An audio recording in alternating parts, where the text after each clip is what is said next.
In the year 1162, between modern-day Mongolia and Siberia, a ruthless leader and great conqueror was born. The King of Kings, a brutal barbarian and the founder of the largest connected land empire the world has ever seen. His name? Genghis Khan. Genghis, together with his sons and grandsons, went to war on an immense scale, and in only 25 years, the Mongol army conquered more territory than the Romans had done in 400. By the time of his death in 1227, the Mongol Empire stretched from the Pacific Ocean to the Caspian Sea. Encompassing around 10 million square miles, the empire was vast, measuring the same size as the African continent, and larger than the United States, Canada, Mexico, Central America, and the Caribbean islands combined, making Genghis Khan one of the most successful military commanders the world has ever known. Born in 1162 to the name Temujin, he was the son of a local chieftain and was said to have been born clutching a blood clot, a sign from heaven that he would become a great warrior. Temujin experienced grief and suffering from an early age, with his father being poisoned by a rival tribe when he was only 9 years old. After his father's death, the tribe abandoned Temujin and his family, as Mongol tribes would only follow a strong and respected leader, forcing them to survive in the harsh conditions of the steppes by themselves. It was during this time that Temujin killed his half-brother, who had been accused of hoarding food while others starved. This allowed Temujin to gain control over the tribe, and soon he was leading it alongside his lifelong friend and blood brother, Genghis. 10 years later, Temujin understood that his small tribe in the open grasslands of the steppes was weak and exposed, so he sought to bolster his numbers by marrying into a local tribe. He soon found Borte, his first wife. Not only did Temujin gain a loving companion, but more importantly, the fighting force that came with her. Temujin was not fated to have a peaceful life, as it would not be long until adversity returned to him. The powerful Merkit tribe came and raided his camp, killing many and stealing Borte away. Temujin and Genghis managed to escape and made their way to the local Khan who had fought aside Temujin's father, begging for help. The Khan accepted their plea, and soon Temujin was at the head of a massive fighting force.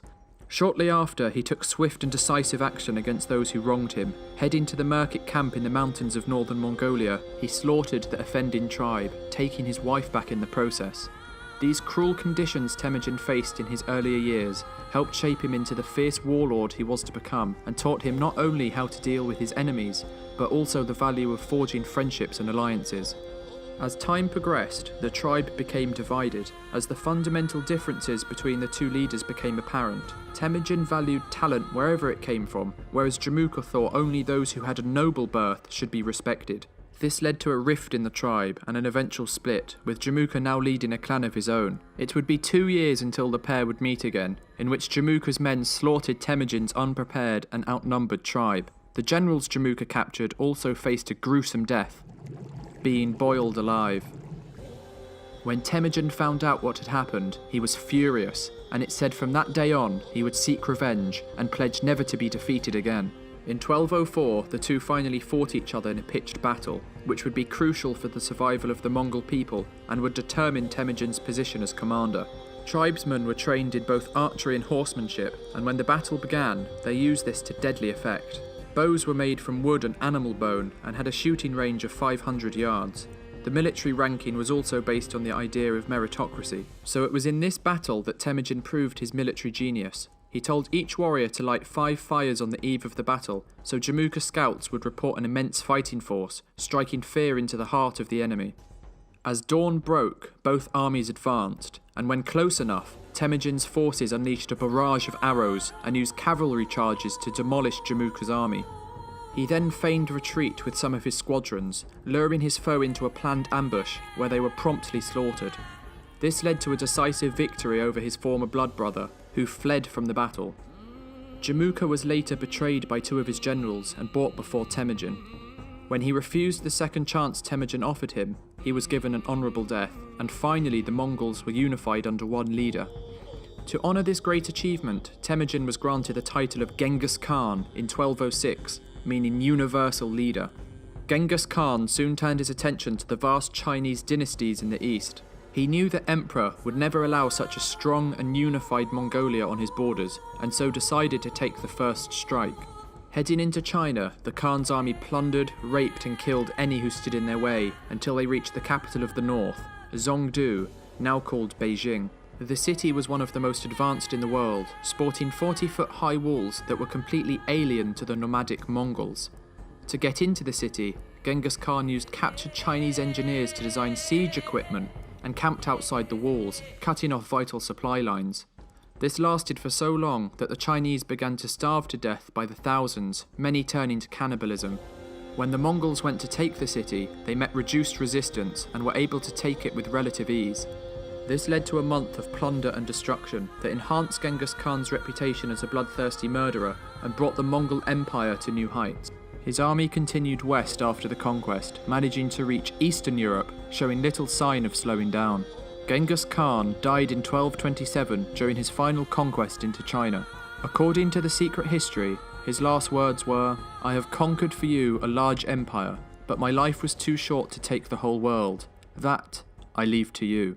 He appointed his son Ogadai as his successor, in the hopes that he could complete the divine mission. Genghis Khan was buried in an unmarked grave, with all those who arranged the funeral apparently executed in order to keep the location a secret. Genghis Khan left a remarkable legacy, not only in blood and warfare, but also in his descendants. As he took the most beautiful women as prizes from every conquest, naturally he had many children. So many, in fact, that recent studies suggest that 1 in every 200 people living today are directly descended from him.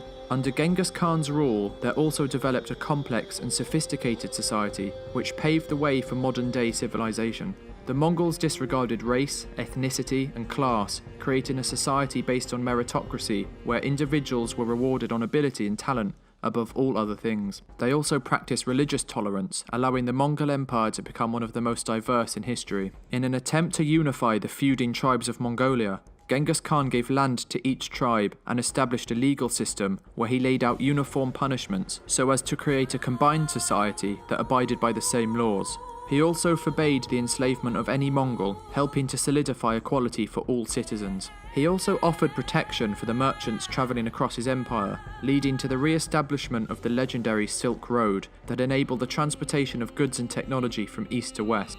This path was so valued and well protected, it was said that a man could walk from one end of the Mongol Empire to the other with a gold plate on his head and never be attacked. This also enabled the spread of Chinese culture and ideas to the growing civilizations in Europe. Trade surged, and new technology such as paper, gunpowder, and the compass made its way to the West, igniting the Renaissance just a few generations later. While there is no doubt that Genghis Khan was a cunning and ruthless warlord, it is debatable whether he was just an evil barbarian or managed to benefit the world in some way.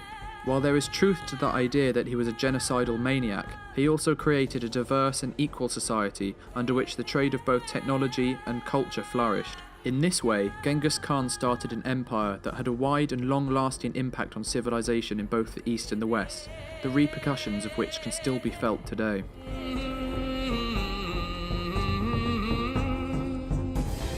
Thanks for watching. Remember to like and subscribe, and for exclusive rewards check out our Patreon page.